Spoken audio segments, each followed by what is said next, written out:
Hello, my name is Eddie Tofpik. I'm Head of Technical Analysis and Senior Markets Analyst at ADM Investor Services International Limited.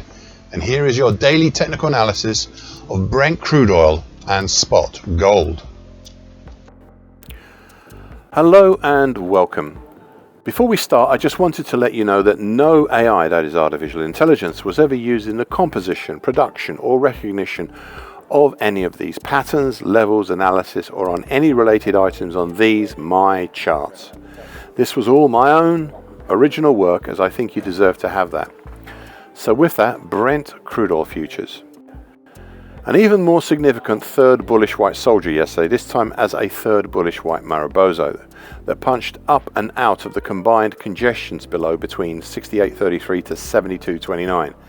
Including closing over for a second consecutive time the gold long moving average, currently 71.26.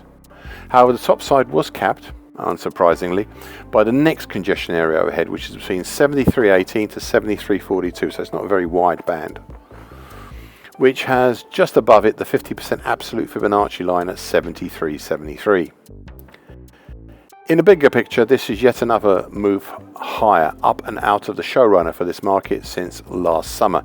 The many times broken and many times repaired dark blue April to July 24 bearish shift pitchfork. The dark blue upper tine is below, currently at 68.42. This is still an influential pattern despite the breaks both higher and lower. Now, so far today, a seeming rejection of the overhead 50% absolute Fibonacci line, and prices have dipped down below the 73.18 to 73.42 congestion band.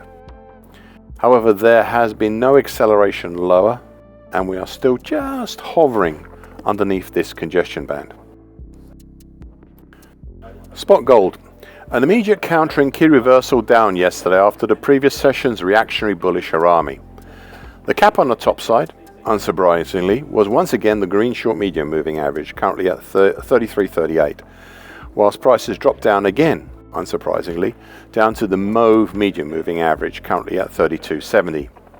We are now well under the small late June to late July bull channel and below the downgraded broken dark blue early April to mid-May bullish shift pitchfork. Now, I'd also previously noted that the action since about mid-April offered some potential for an inverted cup with handle pattern.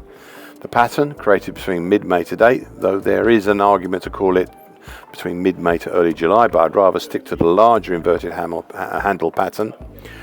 Well, it has a primary target X down in the 31.28 zone, with a secondary harder to reach target X1 down in the 30.55 zone.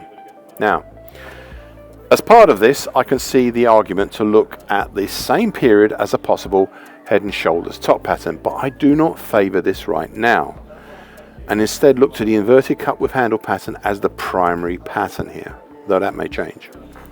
So far today, an unsurprising reactionary move back up from the mauve medium moving average, a substantial move as is over the halfway of yesterday's range, but I would not at this time look at it as any more than a reactionary move back up. Thank you for listening. This short version broadcast gives the essential market patterns and consequences. Please be aware of the risk disclaimer posted both at the front and at the back of this broadcast. Copyright is Eddie Tofpik and ADM Investor Services International Limited. And here comes the final important bit.